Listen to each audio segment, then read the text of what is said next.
우리가 앞으로 뭘 해서 먹고 살아야 될지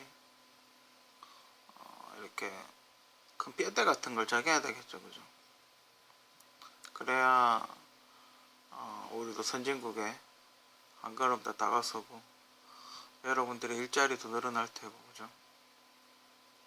근데 그 어떻게 뼈대를 만약에 잘못 잡으면 큰일 나겠죠, 그죠? 그럼 투자를 잘못할 테니까 손해가 크겠죠, 그죠? 어떻게 뼈대를 잡고 산업을 계획을 짜고 플랜을 만들어야 되는지에 대해서 저의 개인적인 생각을 한번 이야기해 볼까 합니다.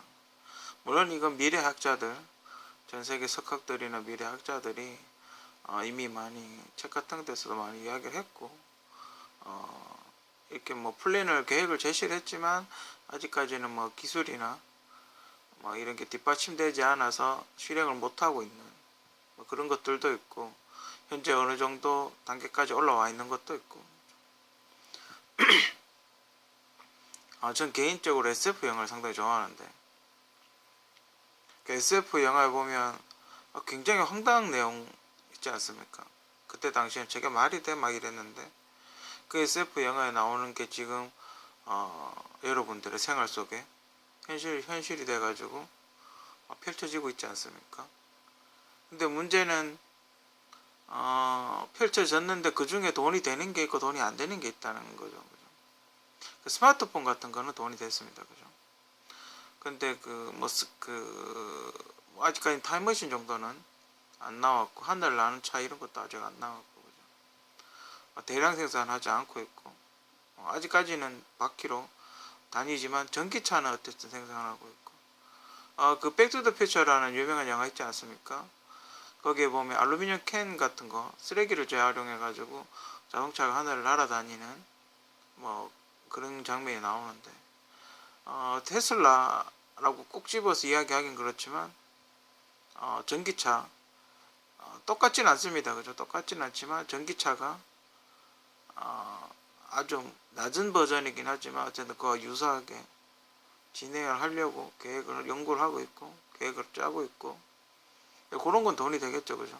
그러니까 돈이 되는 과학자들이 이야기한 것 중에 돈이 되는 사람이 있고 안 되는 사람이 있는 겁니다, 그죠? 그렇다면 돈이 되는 산업을 정해서 어떤 게 돈이 될 것인가를 정해서 투자를 해야지 손해를 덜 보겠죠, 그죠? 석유 시대에 정말 그 앞으로의 모든 플랜은 석유가 없다고 생각을 하고 진행을 해야 됩니다. 원유 매장량이 지금 언제 원유 매장량이 끝나버린다고 생각을 하고 그죠? 그렇다면 플라스틱 제품을 뭐로 대체할 것인가? 물론 유리병이 있긴 하죠, 그죠? 유리로 만들긴 하는데 어떤 그런 걸 좀 생각을 해봐야 된다는 거죠. 그리고 석유 제품이라면 플라스틱이라든지 우리가 많이 쓰는 우리 그 플라스틱이 여러분들 안 쓰는 게 없습니다, 그죠? 그 조미료에도 플라스틱이 쓰이죠, 그죠? 석유 화학 제품, 페인트, 엄청나게 많은 분야에서 석유가 쓰이고 또 석유를 씀으로 해서 가격이 낮아지는 건데 그렇다면 석유를 쓰지 않으면 가격이 올라갈 거란 말이죠, 그죠?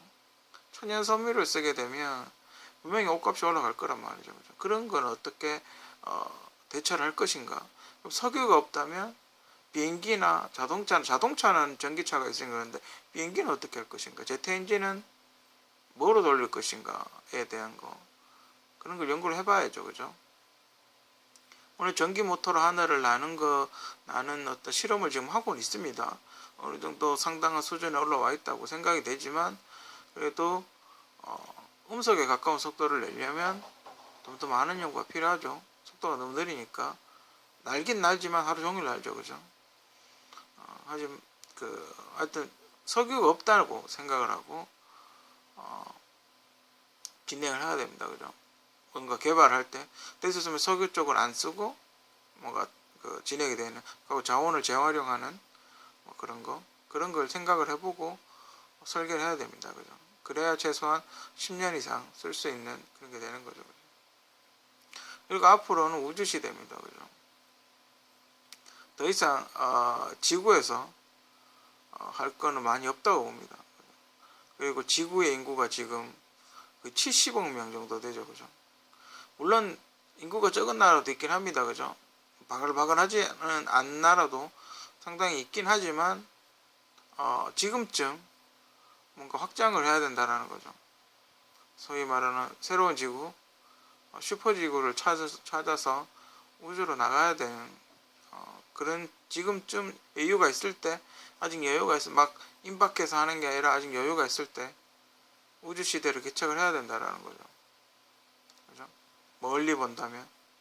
그러니까 한국도 물론 지금 로켓이라든지 뭐 여러 가지 연구를 하고 있지만 차세대 우주 시대를 어떻게 열어갈 것인가에 대한 플랜, 계획, 우주 비행사를 훈련시키는 어떤 시설, 뭐 그런 걸 견학 아니면 뭐 키우든지 사람을 키우든지 뭐 우주인을 그 전투기정사 같은 거, 그 지를 견딜 수 있는 훈련 같은 거 그런 시설을 한번 만들어 본다든지 아니면 나사라나 이런데 우주인을 보내서 한번 끼워서 같이 보낸다든지 뭐 이런 우주 시대에 맞게 그런 투자가 필요하다고 봅니다. 그죠? 미국은 지금 미국도 우주 정거장을 폐쇄한다 그러죠. 비용이 너무 많이 들어서. 하여튼 그 우주 시대지만 저번에도 이야기했지만 우주 시대를 개발을 해야 되지만 소위 말하는 돈이 되진 않는다. 돈이 되는 건 위성밖에 없다. 그죠? 지금 뭐 여러 인터넷 매체에서 뭐 이렇게 그 백금이나 금덩어리 운석들이 뭐 이렇게 떠다닌다고 뭐 그렇게 이야기를 하는데 그런 황당한 것보다는 우주에서 뭘 할 수 있을까? 그죠? 우주 시대로 나가서 달이나 일단 1차 목표가 달이겠죠. 그죠? 달이나 이런 데를 가서 어떤 수익을 낼 수 있을 것인가에 대해서 연구를 해봐야 되겠죠. 그죠? 이런 우주 시대를 만들려면 로봇이 필요합니다. 왜냐하면 우주엔 산소가 없으니까 로봇은 산소가 없어도 움직일 수 있기 때문에 정밀한 로봇, 사람과 흡사한 로봇, 그러니까 사람이 가지 않아도 로봇이 미리 집을 짓거나 작업을 할 수 있거나 탐사를 할 수 있는 로봇이, 인공지능 로봇이 개발이 돼야 된다는 거죠.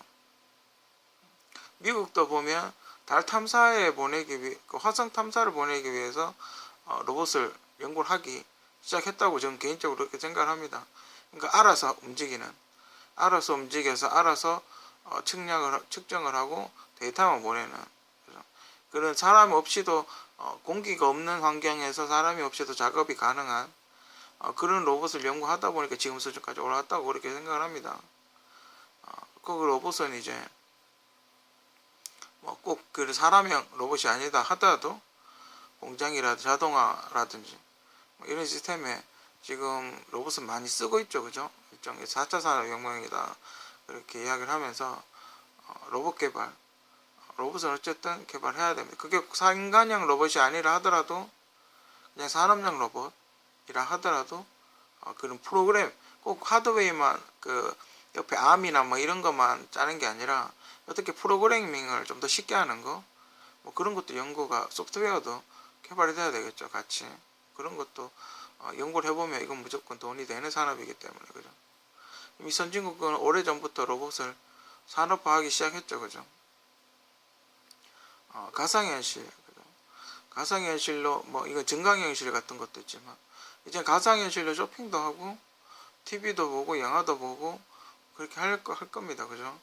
그리고 그 VR을 쓰게 되면 이제 극장 산업은 사양 산업이 될 것이다라고 전망하는 사람이 많죠. 이제 극장을 안 가고 VR로 영화를 시청할 것이다 라는 게 상당히 많기 때문에 그렇다면 VR에 투자를 좀 해야 되겠죠. 그죠?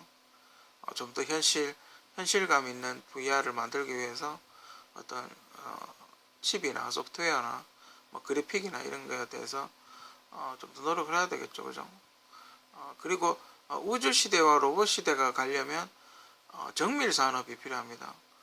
그러니까 우리가 공차라고 이야기를 하는데 100분의 1, 만분의 1, 1000분의 1 이런 식으로 부품에는 그런 공차가 있습니다. 그런 공차를 맞춰야 기계가 이렇게 좀 삐기덕삐기덕거리지 않고 잘 유기적으로 잘 돌아가게끔 그렇게 만들죠. 보통 제가 알기로는 그냥 일반 기계가 1100분의 1 그리고 자동차가 1000분의 1 비행기가 만분의 1 뭐 정확한지 모르겠는데 그 정도인 걸로 압니다. 그 만분의 1이니까 이제 더 올라가겠죠. 10만 분의 1까지 공차가 맞아 들어가야 되겠죠, 그죠? 10만분의 1 정도면 여러분들 그 쇠에다가 여러분 지문 있죠, 지문. 손가락으로 한번 이렇게 싹 문대면 만분의 1이 날아갑니다. 그 정도의 정밀한 공차, 이런 정밀한 공작 기기를 만들어야 되겠죠, 그죠? 그리고 정밀한 그 기계를 측정할 수 있는 기계도 만들어야 되겠죠, 그죠? 그렇게 해서 부품의 정밀도를 올려야 로봇이 되든 우주시 되든 기계를 만들 수 있는 거죠, 그죠? 그리고 여태까지는 핵을 폭발시켜서 핵 발전을 시켰다면 이제는 핵융합의 시대다. 그죠? 이미 뭐 한국 핵융합에 대해서 많은 연구를 하고 있다고 그렇게 이야기를 하고 있고, 선진국에서는 그 원자력 그 잠수함이나 항공모함 같은데 원자력을 많이 쓰지 않습니까? 그것도 일종의 소형 핵융합입니다. 그죠? 아직까지는 핵융합은 쓰지 않고 핵폭발만 쓰고 있는데, 핵융합을 쉽게 이야기하면 그 아이언맨 가슴에 있는 그 빛나는 그 파란색 동그란 거 말고 아이언맨 2에 보면 왜 반짝반짝거리는 그 레이저로 만드는 거, 그게 그 핵융합입니다. 그러니까 일종의 여러분의 핸드폰 배터리 같은 거, 그런 게 핵융합인데, 그러니까 여태까지는 핵을 이렇게 분해를 해서 서로 부딪히게 만들어서 열을 발생시켰다면, 이제 핵을 안쪽으로 모으는 거죠. 그러니까 바깥쪽으로 퍼뜨리지 않고 안쪽으로 모으는 게 핵융합인데, 이제는 핵융합의 시대다. 그렇게 핵융합을 생각하고 연구를 해가 들어가야 된다라는 거죠. 뭔가 하려면. 그렇기 때문에 지금 폭발해서 하는 거는 원자력 발전소가 있는데, 핵폭탄도 있고, 원자력 발전소가 지금 핵 폐기물이 많이 나오지 않습니까? 그리고 원자력 발전소를 소형화시키기엔 너무 크죠, 덩치가. 볼라같이 만들어야 되니까, 그죠? 그러니까 그 과거의 전기기관이 원자력 발전소라고 생각을 하면, 핵융합은 가솔린 엔진 같은 그런 느낌이죠. 훨씬 소형화되고, 훨씬 파워 세고, 훨씬 가볍고 작고, 뭐 그렇게 되는 거죠, 그죠? 근데 연구를 하려면 이제는 핵 폭발보다는 핵융합 쪽으로 가야 되는, 그러니까 방향을 그렇게 잡아야 된다라는 거죠. 그렇게 했을 때 우주시대도 이 핵융합 에너지를 이용해서 우주시대도 만들 수 있고, 로켓 같은 데나 이런 데 넣는다든지 아니면 그 우주정거장에 쓴다든지 뭐 이렇게 할 수 있기 때문에 핵융합 쪽으로 연구 방향을 잡아야 되고, 그리고 이제 마지막으로 이제 친환경이죠.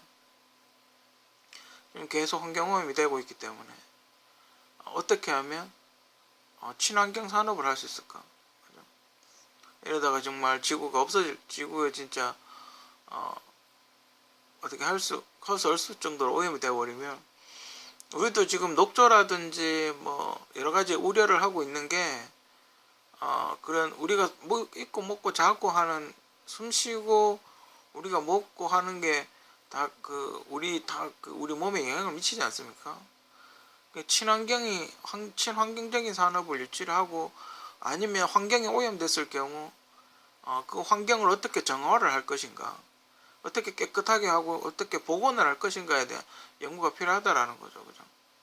사람들이 이렇게 돈을 벌려고 환경을 훼손을 많이 했었는데, 이제 돈이 벌고 나니까 환경이 너무 훼손되니까 그 피해가 자기한테 오니까 다시 복구를 하고 싶어 하는, 그럴 때 그런 복구를 하는 어떤 시스템 같은 거, 뭐 산업, 뭐 기계라든지 뭐 이런 게 필요하겠죠, 그죠? 그런 쪽으로 방향을 잡아서 투자를 하고 연구를 하면 훨씬 더 돈이 된다라는 거죠. 친환경이면 뭐 건축을 했을 때 건축 폐기물을 친환경으로 한다든지, 아니 뭐 재활용을 할 수 있다든지, 그죠? 미래 산업 발전 계획 잘 수립을 해서 앞으로 10년 동안 뭘 해서 먹고 살 건지 결정을 해야 해서 투자를 해야 되지 않을까, 뭐 그렇게 생각이 듭니다.